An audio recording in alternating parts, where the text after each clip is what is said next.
allafa baina qulubina fa asbahna bi ni'matihi ikhwana.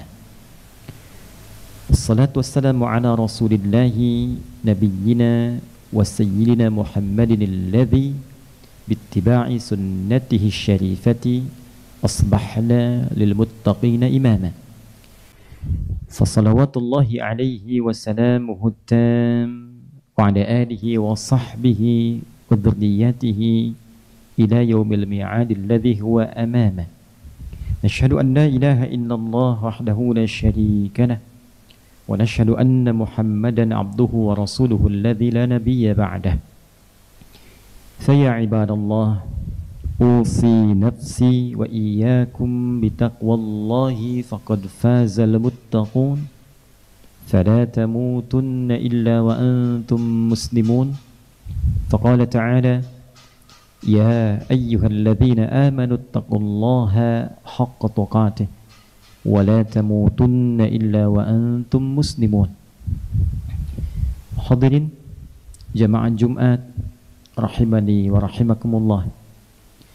Alhamdulillah, kita selalu senantiasa mengawali aktivitas kehidupan kita, khususnya ibadah kita, terlebih ibadah Jumat ini, dengan bersyukur pada Allah Subhanahu wa Ta'ala bahwa kita masih diberikan oleh Allah kenikmatan berkehidupan yang diisi dengan nilai keislaman dan keimanan pada Allah Subhanahu wa Ta'ala. Di saat berislam dan beriman itu begitu mahal didapati, terlebih pada era-era kini. Sehingga dulu Nabi SAW bahkan memberikan kabar bahwa bisa didapati satu masa saat sementara orang paginya beriman, sorenya bisa kufur. Yusbihu mu'mina wa yumsi kafira. Atau sebaliknya, sore masih beriman tapi ternyata paginya sudah kehilangan imannya. Yumsi mu'mina wa yusbihu kafira. Untuk itulah Allah Subhanahu wa Ta'ala memerintahkan kepada Nabi Muhammad SAW untuk mengajarkan pada setiap umatnya agar konsisten memelihara iman itu, agar konsisten merawat iman itu dengan beragam petunjuk yang Allah telah turunkan kepada Nabi Muhammad SAW untuk disampaikan kepada umatnya dan dijelaskan dengan indah apa manfaat dari konsistensi menjaga iman itu. Di dunia mendapatkan apa, di akhirat meraih apa, sampai ketika kembali kepada Allah Subhanahu wa Ta'ala. Walladzina amanu, dan orang-orang yang konsisten beriman itu, walam yalbisu imanahum bizulmin, dan dia tidak mencampur keimanannya dengan perbuatan yang menyimpang. Faulaika lahumul amnu wa hum muhtadun. Maka orang-orang itu cenderung akan ditanamkan rasa aman, tenang, damai pada jiwanya, dan diberikan oleh Allah petunjuk mengatasi beragam persoalan kehidupannya. Jadi di dunia, orang yang bisa konsisten menjaga iman itu oleh Allah dijaga keadaan diri dan hatinya untuk selalu tenang menyikapi berbagai situasi, dan diberikan petunjuk terbaik untuk mengatasi berbagai persoalan kehidupan. Itu dunia. Jadi bila menjadi pebisnis yang beriman dan konsisten menjaga iman, Allah berikan ketenangan pada jiwa dan dibimbing mengatasi persoalan di dunia bisnisnya agar sukses dan meraih keberkahan. Demikian di birokrasi, demikian untuk pengajar, pembelajar, para ustadz dan lain-lain seterusnya. Hingga saat ia kembali pada Allah Subhanahu wa Ta'ala, bahkan diantarkan pun oleh malaikat dan disambut ke surganya, itu ternyata pertama dengan kalimat iman. Wabashshiril ladzina amanu wa 'amilus shalihat anna lahum jannatin tajri min tahtihal anhar. Allah perintahkan pada Nabi Muhammad SAW untuk memberikan kabar gembira. Berikan kabar gembira pada siapa? Pada orang-orang yang konsisten menjaga imannya dan dia buktikan dengan mengerjakan beragam amal soleh saat di dunia. Itulah yang mengantarkan ia untuk menempati beragam jenis surga sesuai dengan level iman dan ragam amal soleh yang menyertai ia saat di dunia. Jadi orang beriman di dunia itu tenang, nyaman hidupnya, sukses. Di akhiratnya dengan iman yang ia jaga itu bisa mengantarkan ia ke beragam surga yang telah Allah siapkan sesuai konsistensi iman dan wujud amal soleh yang memancar dari keimanan itu. Hadirin sekalian, di antara penjagaan iman itu akumulasi ragamnya disebut dengan setidaknya satu kata dalam Al-Quran, yaitu takwa. Pancaran takwa itu adalah amal-amal soleh. Untuk itulah seringkali kita dapatkan dalam Al-Quran kalimat iman bersanding dengan takwa. Kita telah menyelesaikan kemarin puasa Ramadan. Panggilan puasa Ramadan dengan iman, akhirnya ditutup dengan takwa. Ya ayyuhalladzina amanu kutiba alaikumus siyam kama kutiba alal ladzina min qablikum la'allakum tattaqun. Demikian salat. Bahkan panggilan Jumat saat ini dengan kalimat iman. Ya ayyuhalladzina amanu idza nudiya lis-salati min yaumil jumu'ah. Dan salat masuk dalam rangkaian iman dan takwa. Dzalikal kitabu la raiba fi hudal lil muttaqin. Siapa orang takwa dimaksud? Alladzina yu'minuna bil ghaibi wa yuqimunas shalah.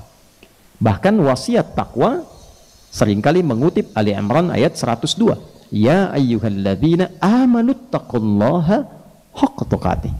Hai seluruh yang telah menyatakan beriman pada Allah, jaga imanmu dengan cara meningkatkan takwamu kepada Allah Subhanahu wa taala dengan cara yang benar. Di antara implementasi penjagaan iman itu dan wujud takwa itu bentuknya amal soleh. Maka orang yang mengaku beriman diberikan kesempatan 24 jam sehari dalam hidup, tapi tidak menunjukkan dengan kesempatan itu penjagaan iman dan amal soleh, disebut dia orang yang rugi. Quran surah 103, wal asr innal insana lafi khusr illa alladzina amanu wa amilus salihat. Di antara amal soleh itu ada yang sifatnya ritual, salat, puasa, interaksi dengan Al-Quran, mengatur hubungan kita langsung dengan Allah Subhanahu wa ta'ala. Di antara amal soleh itu, pembuktian iman itu ada yang Allah berikan kepada kita bentuknya ibadah sosial, perhatian dengan kolega, ketaatan pada orang tua, hubungan yang baik dengan pasangan hidup, kebaikan yang diberikan pada anak-anak, sampai perhatian kepada golongan-golongan yang berkehidupan dengan kita, khususnya umat-umat Islam yang hadir di sekitaran kita. Bahkan disifati di Quran surah Al-Fatah di ayat yang terakhir itu, bahwa ciri khas umat Nabi Muhammad itu saling mengasihi, menyayangi, memberikan perhatian antar sesamanya. Muhammadur Rasulullah walladzina ma'ahu asyidda'u 'alal kuffar ruhama'u bainahum.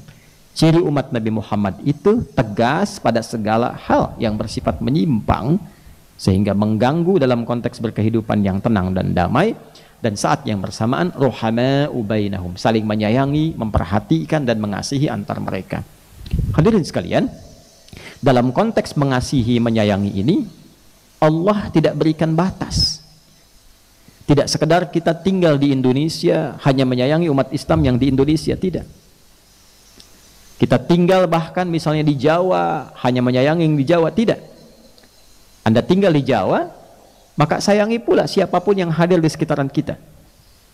Baik itu di Jawa, di Sumatera, di Aceh, Sabang sampai Merauke dan batas lintas negara.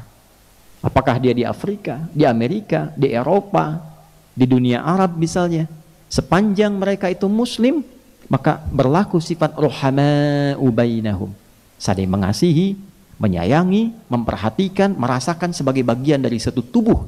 Bahkan dalam bagian hadis Nabi dengan sifat iman yang mengatakan al-mu'minu lil mu'mini kal bunyani yashuddu ba'duhu ba'dhan.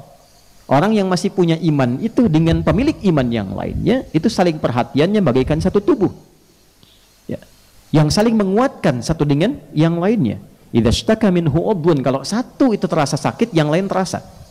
Dicubit jari, terasanya ke semua bagian tubuh. Itulah analogi orang-orang yang terikat dengan keimanan. Yang tercubit di Aceh, kita pun merasa di sini. Diuji di Luwu dengan banjir, kita merasa apa yang bisa kita berikan untuk saudara-saudari kita. Anda bayangkan, dengan non-muslim saja yang baik, kita diminta bersikap baik. menghormati, berkasih sayang, menyayangi, rahmatan lil alamin. Maka bagaimana dengan orang-orang yang satu iman? Maka perhatiannya lebih daripada itu. Kepada non-muslim saja dilarang kita menyakiti, dilarang mencela, merendahkan. Ya, apalagi pada orang-orang yang menyatakan beriman. Maka ketika Palestina ditampilkan dalam suasana kekinian, bahkan bisa diakses, terlihat langsung live keadaannya. Dalam kondisi sekarang dengan percepatan digital, kita bisa lihat baik di YouTube, di Instagram, di berita-berita, sampai kepada kita ada situasi yang tidak ideal. Ada kejadian di luar batas, bahkan nalar kemanusiaan.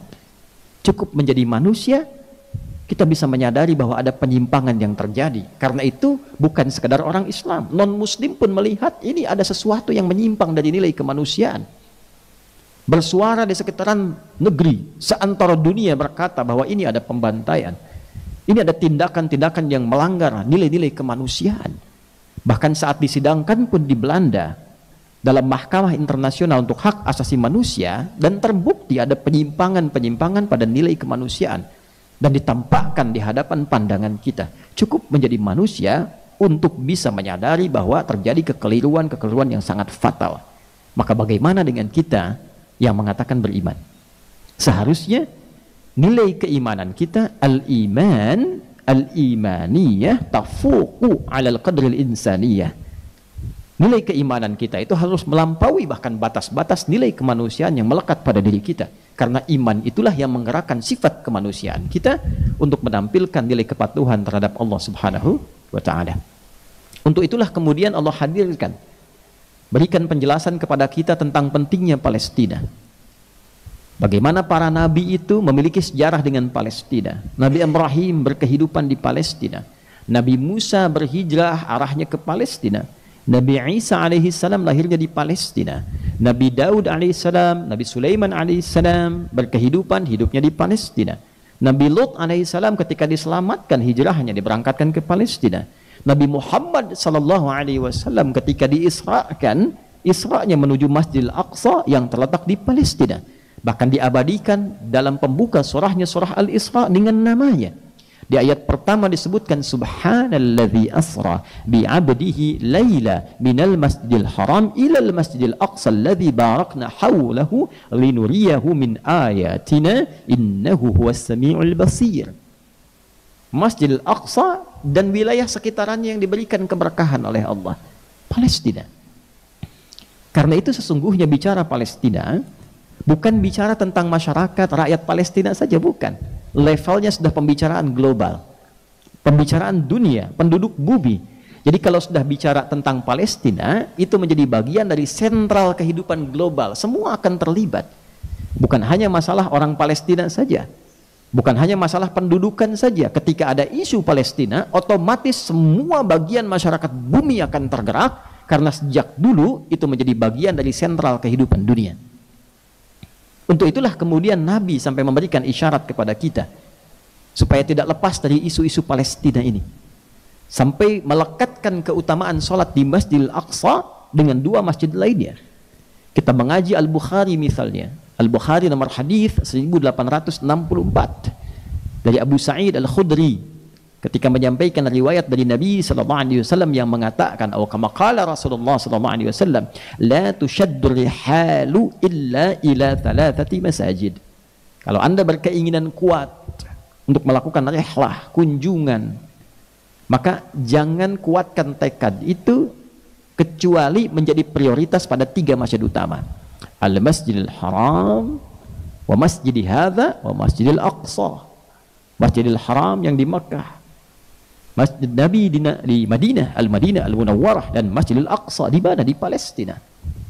Saking tingginya keberkahan, nilai kebaikan dan hikmah yang bisa kita dapatkan di balik hal-hal yang telah Nabi SAW sampaikan. Sangat penting. Bahkan pergantian era tidak lepas dari isu Palestina. Salahuddin Al-Ayyubi terkait dengan Palestina, Muhammad Al-Fatih terkait dengan Palestina, kejadian-kejadian kini terkait dengan Palestina, dan ke depan pun semua pergerakan-pergerakan di dunia, di antara persoalannya Selain persoalan minyak dan gas dan terkait dengan aspek-aspek tersebut, juga salah satunya akan mengacu tentang isu Palestina. Untuk itulah kita, sebagai seorang muslim, insan beriman, termasuk warga dunia, bertanggung jawab untuk memikirkan, bertanggung jawab untuk bisa menyimak, bertanggung jawab untuk memperhatikan segala hal yang terkait dengan Palestina. Selain tanggung jawab kita melihat segala aspek yang terkait di tempat kita tinggal, bukan berarti kita melupakan tentang daerah-daerah di negeri kita. Kita mencintai semua bagian warga negara Indonesia. Kita perhatikan yang terjadi di Luwu misalnya, Sulawesi. Kita perhatikan yang terjadi misalnya di Merapi. Perhatikan musibah di tempat mana, kita bergandengan tangan, bersatu membantu. Tapi bukan berarti kemudian kita diam tentang Palestina.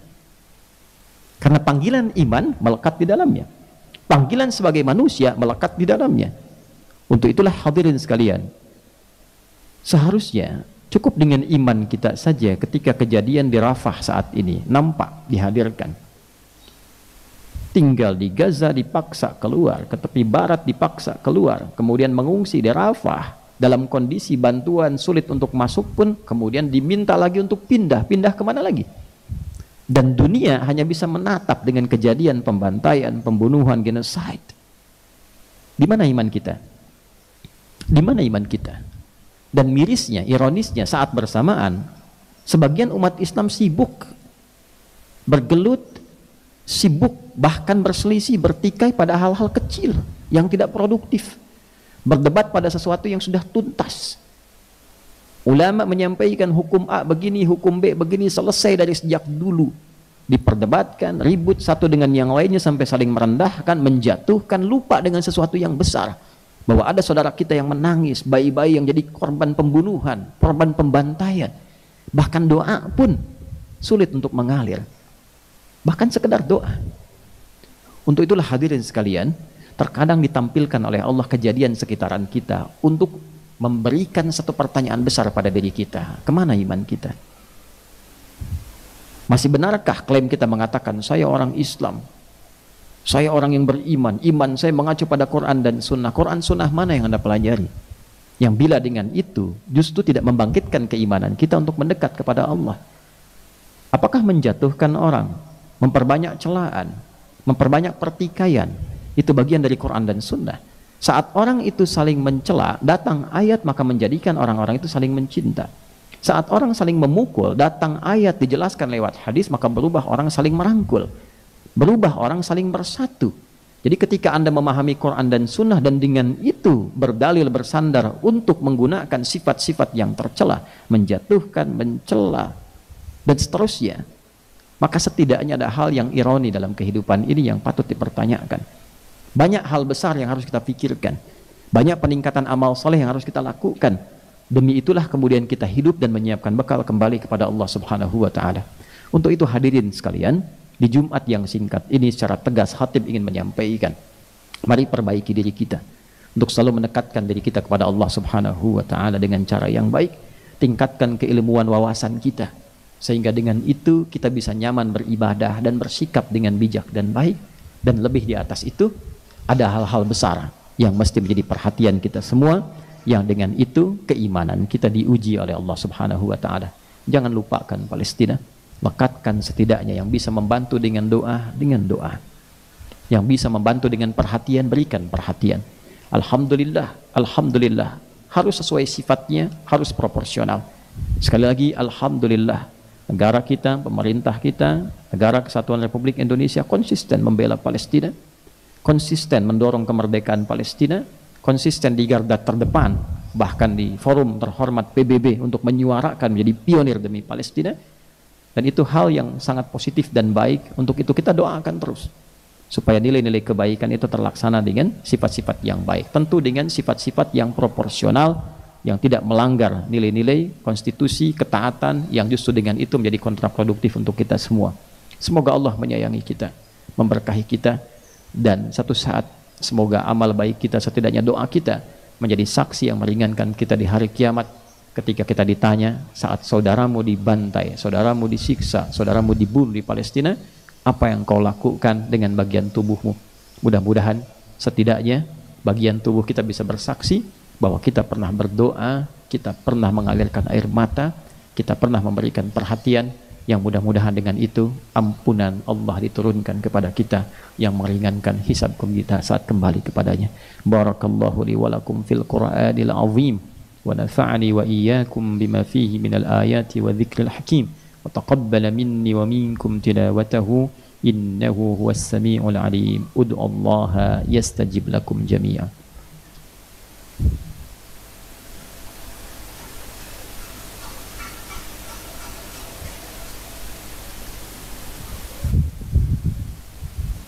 Alhamdulillah wassalatu wassalamu ala rasulillah wa ala alihi wa sahbihi wa man walah. Faya ibadallah, usi nafsi wa iyyakum bitaqwallah, faqad fazal muttaqun, fala tamutunna illa wa antum muslimun. Asyhadu an la ilaha illallah wahdahu la syarika lah, wa nashhadu anna Muhammadan abduhu wa rasuluhu alladzi la nabiyya ba'dah. Qala ta'ala mudhakkiran lana jami'an, Inna Allaha wa malaikatahu yusalluna 'alan nabi ya ayyuhalladzina amanu sallu 'alaihi wa sallimu taslima. Allahumma salli wa sallim wa barik ala habibina al-karim rasulika al-mustafa al-amin sayyidina Muhammadin wa ala alihi wa sahbihi ajma'in.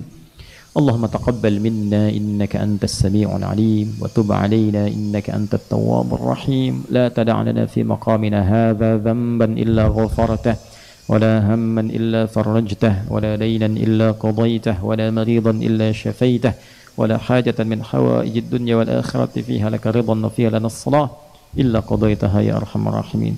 اللهم سلمنا والمسلمين، سلمنا والمؤمنين يا خير الناصرين. اللهم انصر إخوتنا في فلسطين واجعل أحياءهم مجاهدين في سبيلك وموتاهم شهداء. اللهم حرر المسجد الأقصى warzuqna al-fursata wa ni'mata lis-salati fi masjidil aqsa qabla wafatina ya Allah ya arhamar rahimin. Allahumma rabbana atina fid dunya hasanah fil akhirati hasanah wa qina adzaban nar. Wa sallallahu ala sayyidina Muhammad wa ala alihi wa sahbihi ajma'in. Wa akhiru da'wana subhanakallahumma rabbana wa bihamdika nashhadu an la ilaha illa anta nastaghfiruka wa natubu ilaik. Walhamdulillahi rabbil alamin. Aqimus salah rahimani wa rahimakumullah.